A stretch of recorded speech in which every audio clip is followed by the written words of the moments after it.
These programs can change a belief you had your entire life in maybe 15, 20 minutes. Many of them create a state of super learning like you were when you were an infant. Yet there is a better and faster way even. The mind has two parts. The subconscious mind is the original brain, and it can process 40 million bits of data from the environment every second.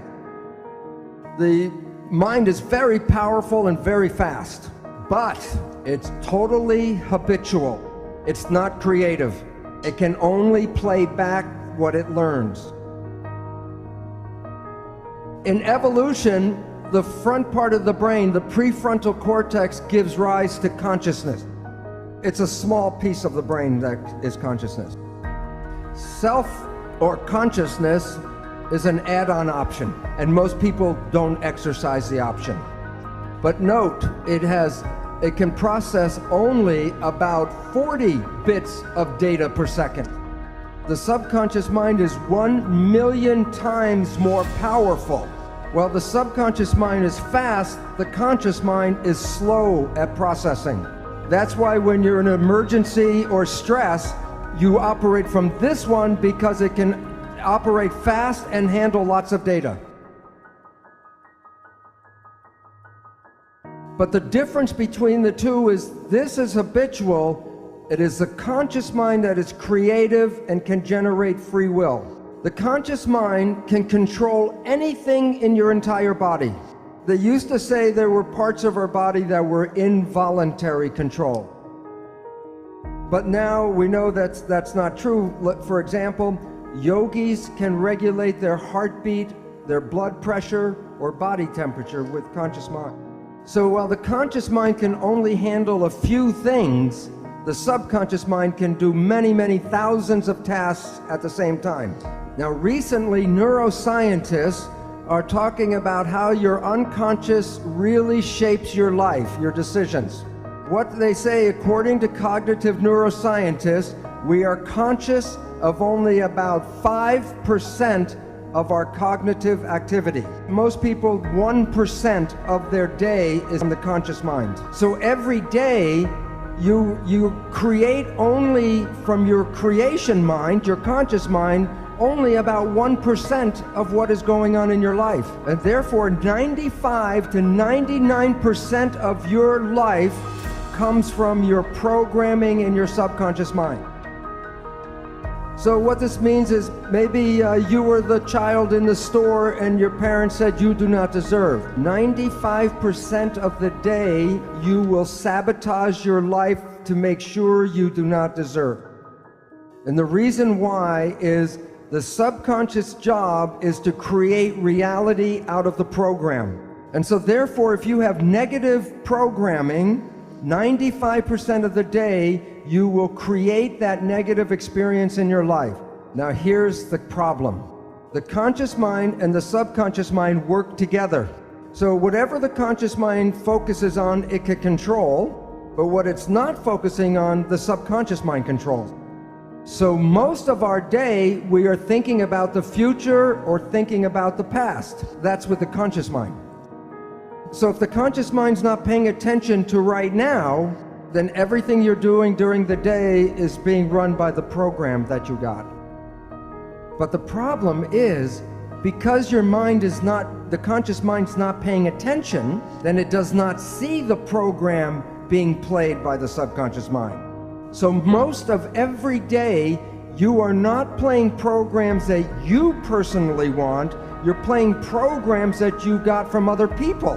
But you didn't see those programs, so when your life doesn't work, you say the universe does not support me.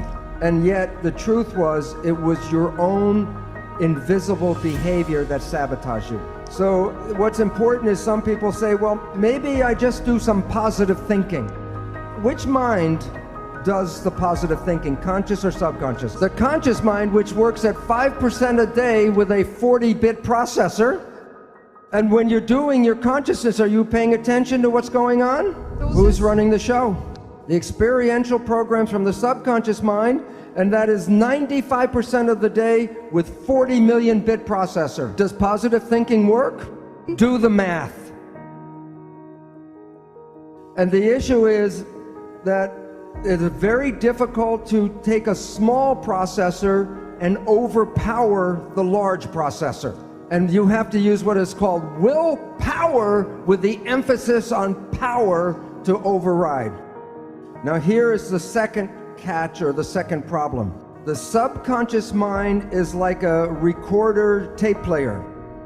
It records an experience, and then when you push the button, it plays the experience back. So then we take our conscious mind and we want to talk to the subconscious mind and change the program. Now think about it this way. You have a tape player and I give you a cassette with a program. You put the tape in and you push play. And the program is going, you say, I don't like the program. Then you go up to the tape player and you say, change the program, change the program. The issue is the tape will not change by doing that. But there are ways to change the program if you know how to push the record button. So your life does not reflect what you want, it reflects the program you were given. So one way out is consciousness. Just be conscious and then you don't play the tape. A second way out, clinical hypnotherapy, because that puts you back in the same brain state that you were in the learning period. And then you can put a new program and rewrite the tape. Yet there is a better and faster way even. There's a group of new psychology modalities called energy psychology. There are many different versions. For example, holographic repatterning, body talk, EMDR, EFT. The one I am most familiar with is Psych-K, P-S-Y-C-H-K. These programs are like pushing the record button on the tape player. These programs can change a belief you had your entire life in maybe 15-20 minutes. Many of them, like Psych-K, create a state of super learning like you were when you were an infant. But I'm now going to show you how your thoughts go out and affect your life on the outside. EEG, you put wires on your skin and read the brain activity. MEG, the probe does not even touch the head. You can read your brain activity outside of your head. It's not magic. When a nerve carries a signal, it's like an electric wire. It has an electrical component, and so the electric component can be picked up by electrodes on the skin. But when a wire is carrying a current, it also has a magnetic field around it. The magnetic field passes through the skin.